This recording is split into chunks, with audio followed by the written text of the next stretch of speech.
Senhoras e senhores, muito boa tarde a todos e obrigado por aguardarem. Sejam bem-vindos à teleconferência da Eletrobras para a divulgação dos resultados referentes ao primeiro trimestre de 2021. Informamos que todos os participantes estarão apenas ouvindo a teleconferência durante a apresentação. Em seguida, iniciaremos a sessão de perguntas e respostas quando mais instruções serão fornecidas. Lembramos que esta apresentação está disponível em arquivo PDF no site de Relações com Investidores da Eletrobras. Caso algum dos senhores necessite de assistência durante a teleconferência, queiram, por favor, solicitar a ajuda de um operador digitando *02 em seu aparelho. Antes de prosseguir, gostaríamos de esclarecer que eventuais declarações que possam ser feitas durante essa teleconferência, relativas às perspectivas de negócios da companhia, projeções, metas operacionais e financeiras, constituem-se em crenças e premissas da diretoria da Eletrobras, bem como em informações atualmente disponíveis para a companhia. Considerações futuras não são garantias de desempenho, pois envolvem riscos e incertezas e, portanto, dependem de circunstâncias que podem ou não ocorrer. Os investidores devem compreender que condições econômicas gerais e outros fatores operacionais podem influenciar nos resultados expressos em tais considerações futuras. Conosco estarão presentes o novo presidente da Eletrobras, o Sr. Rodrigo Limp, a Sra. Elvira Presta, diretora financeira e de Relações com Investidores, e o Sr. Pedro Luiz Jatobá, diretor de Geração. Agora, eu gostaria de passar a palavra para o presidente, Sr. Rodrigo Limp, que iniciará a apresentação. Sr. Rodrigo, muito boa tarde, obrigado pela oportunidade. Por favor, com a palavra. Boa tarde, Marcelo. Queria desejar boas-vindas a todos nessa teleconferência de apresentação dos resultados do primeiro trimestre da Eletrobras. Cumprimentar todos os investidores e analistas que nos acompanham, e também aqui os colegas da diretoria da Eletrobras, diretor Elvira, diretor Jatobá e todos da equipe da Eletrobras. E antes de apresentar os resultados, queria fazer uma menção também ao ex-presidente Wilson Ferreira, que junto com a diretora Elvira lideraram a empresa nesse primeiro trimestre, tem os resultados positivos que nós apresentamos hoje e agora nessa teleconferência. Então, para dar início à nossa apresentação, estou reforçando que a satisfação está aqui nessa primeira apresentação de resultados pela Eletrobras, e ainda mais sendo um resultado que entendemos positivo, que apresentaremos agora. Então, dando início aos slides que nós publicamos no site, que vocês já devem ter acesso, iniciando aqui pelos destaques empresariais e operacionais. Eu vou, até para explicar a dinâmica, eu vou fazer um breve início com esses destaques dos slides 4 e 5, e na sequência passarei para a diretora Elvira, que vai fazer a sequência da apresentação. Então, passando agora para o slide 4, apresentando os dados, tivemos uma ROL de 8 bilhões 208 milhões, que foi 8% superior ao primeiro trimestre de 2020. Isso refletiu no EBITDA de 3 bilhões 858 milhões, que foi 11% superior ao primeiro trimestre de 2020. E o lucro líquido de 1,609 bilhões, que foi 31% superior ao do primeiro trimestre de 2020. Passando para os dados de ROL recorrente, 8 bilhões e 200 milhões, 8% superior ao primeiro trimestre de 2020. O EBITDA recorrente de 4,938, 30% ao primeiro trimestre do ano passado. E o lucro líquido de 2,742 milhões, que é 48% superior ao do primeiro trimestre do ano passado. Alguns outros destaques com relação aos dividendos. Tivemos a aprovação de 1,5 bilhão de reais na Assembleia da companhia, realizada em abril, e o pagamento em fevereiro de 2,3 bilhões, agora em fevereiro de 2021, que totaliza de 3,8 bilhões distribuídos até o fim de 2021. Com relação às debêntures que foram liquidadas ontem, foram emitidas 2 séries de debêntures, que totalizam 2,7 bilhões de reais. A primeira série com prazo de vencimento de 5 anos, com juros de CDI mais 1,8, de 1,2 bilhão essa primeira série. E a segunda série com prazo de vencimento de 10 anos, um total de 1,5 bilhão, com a atualização monetária pelo IPCA, mais um juros de remuneração de 4,9126%. E um outro dado de destaque é a relação dívida-EBITDA ajustado de 1,4 vezes, é o menor valor da companhia nos últimos períodos e que sempre foi um pilar buscado em todo o processo de reestruturação que iniciou anos atrás. No último trimestre estávamos com 1,5, agora chegamos ao nível de 1,4 e sem dúvida é um resultado satisfatório. Passando para o próximo slide, o slide número 5, trazem outros destaques. Angra 3, que é a principal investimento a ser feito da Eletrobras em 2021. Foi publicado em fevereiro o edital de contratação das obras civis e parte da montagem eletromecânica, com o cronograma de abertura das propostas na próxima semana, no dia 20 de maio, a abertura das propostas em sessão pública para essa contratação. E tivemos também, em 26 de março, o primeiro AFAC de 850 milhões de reais, de um total de 2 bilhões 447 milhões programados para esse ano de 2021. Tivemos também recentemente aprovado pelo Conselho de Administração a Eletrobras exerceu o direito de preferência em 2 STF, a FOT e a TSLE, nos valores totais de 83 milhões da FOT, 218 milhões da TSLE, e também apresentando o resultado do projeto, todo o processo de racionalização de participação em STF, em que vem se reduzindo ao longo dos anos. Saímos no final de 2020 com 94 participações e agora uma redução de 11. Temos, ao final de março de 2021, 83 participações. Tivemos na Assembleia a eleição de novos membros do Conselho de Administração, do Conselho Fiscal e da diretoria. No caso, eu me incluo nessa lista dos novos conselheiros de administração e também na diretoria, mas também tivemos outras substituições nos conselhos.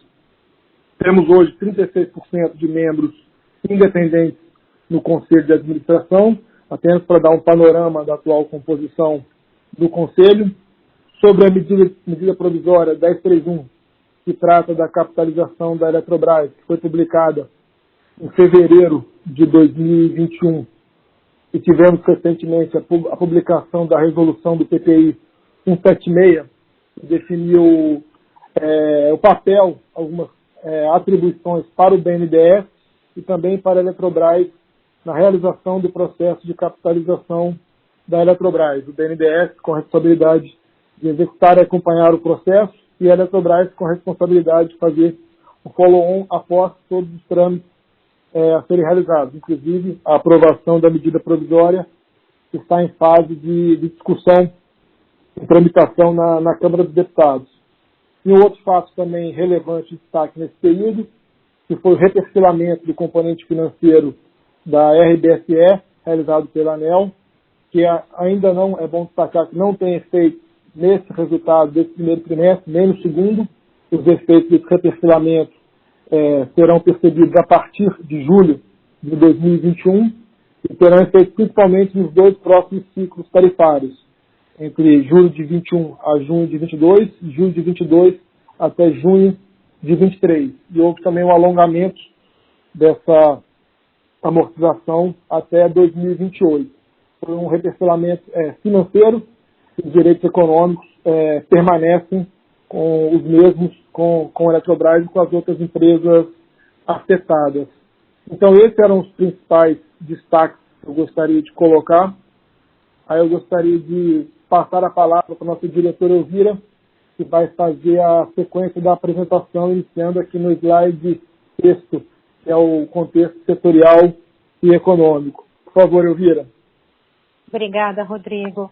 Boa tarde a todos. Cumprimento também a todos os analistas e investidores que estão nos acompanhando hoje na apresentação do nosso resultado do primeiro trimestre.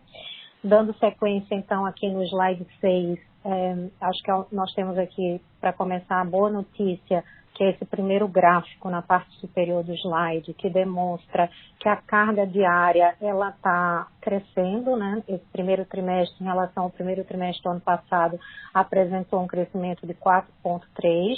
É claro que o primeiro trimestre do ano passado, a pandemia, quando nos afetou aqui no Brasil, foi no finalzinho só do primeiro trimestre. A gente nota aí a linha azul corresponde ao ano passado. Então, os últimos 10 dias só do trimestre passado que a gente teve uma queda, né?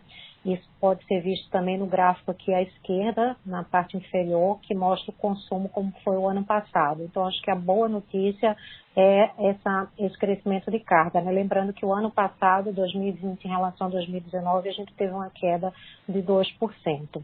O gráfico aqui à direita, na parte inferior, ele mostra o PLD, né, pelos supermercados. A gente teve uma queda muito grande o ano passado durante a fase mais aguda da pandemia. Tivemos uma subida de preços que foi muito pontual no final do ano, depois eles voltaram a cair e agora eles estão, terminamos aqui o período úmido e estamos já percebendo uma leve tendência de subida desses preços. Passando então para o slide seguinte, o slide número 7, a gente mostra como a gente sempre apresenta nos trimestres, como está a nossa participação na geração do Brasil. Esse trimestre a gente manteve o percentual de 29%, que nós já havíamos apresentado no balanço anual, e também se repetiu que a energia da Eletrobras acabou sendo mais alocada, que apesar de nós termos 29% da capacidade, a gente representou cerca de 33% da energia gerada, mas é uma queda de 7% em relação ao primeiro trimestre do ano passado. Aqui nos gráficos na parte inferior do lado esquerdo, a gente apresenta o nosso balanço energético, entre a quantidade de energia alocada no ambiente livre, no ambiente regulado e nas cotas, e nós tivemos uma queda aqui no percentual do ambiente livre, né, que saiu de 33%, 33,3% para 27,5% e um pouco mais de energia descontratada do patamar de 5%. Do lado direito, a gente vê a receita de geração do primeiro trimestre em relação ao mesmo período do ano passado. E aí nós vemos uma pequena redução. Nós tivemos no ano passado 5 bilhões 950 milhões de receita e esse ano 5 bilhões 850 milhões. É uma pequena redução e ela se explica por um mix entre menor volume e também menor preço, como a gente vê nesses quadros que estão destacados. A parte verde escura, que corresponde ao ambiente livre, ao ACL, no primeiro trimestre do ano passado, nós estávamos comercializando a um preço médio de R$ 172 e agora em torno de R$ 163. E no ambiente regulado, nós saímos de uma tarifa média de R$ 227,49 para R$ 219,57. Porém, acho importante destacar que embora tenha essa pequena queda em relação ao primeiro trimestre do ano passado, ele já representa um aumento de preço médio em relação ao que nós tivemos no quarto tri passado. Seguindo então para o slide 8, aqui a gente apresenta os nossos dados operacionais da transmissão. Continuamos representando 43,1% das linhas de transmissão do país. E os gráficos que nos dão muita satisfação, muito orgulho, mostram o desempenho das nossas operações. Então, o gráfico da esquerda, a disponibilidade operacional das nossas linhas, com índices recordes, fechamos agora o primeiro tri com 99,96%, e o destaque aqui embaixo de que nós temos uma redução de 20% nas perturbações do sistema em relação ao mesmo período do ano passado e há 5 anos que não temos nenhum desligamento de grande porte originado nas linhas da Eletrobras. E o gráfico da direita, que representa as penalidades nos casos de desligamentos e que isso nos traz a chamada PV, que é a parcela variável. Isso também está decrescendo, né, demonstrando uma tendência de redução dos descontos que nós temos na nossa receita, que também é muito positivo. Passando para o slide seguinte, o slide 9, nós temos aqui alguns destaques do ESG desse último período. Nós estamos muito focados em obter a certificação para as nossas operações, com o intuito de poder fazer futuras emissões de títulos verdes. Então, nós já tínhamos a certificação do CBI e agora conseguimos do Video Iris para também as linhas de transmissão, além do que a gente já tinha para geração eólica e solar.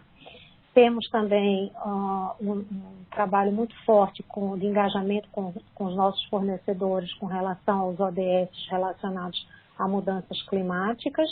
E destacamos, inclusive, no trimestre passado, que nós recebemos o selo da Bloomberg de equidade de gênero, e aqui a gente destaca a presença feminina na alta administração. Nós temos agora, com a nova composição do Conselho, 18% de mulheres no Conselho de Administração, 33% de mulheres na diretoria executiva e 20% de mulheres no Conselho Fiscal.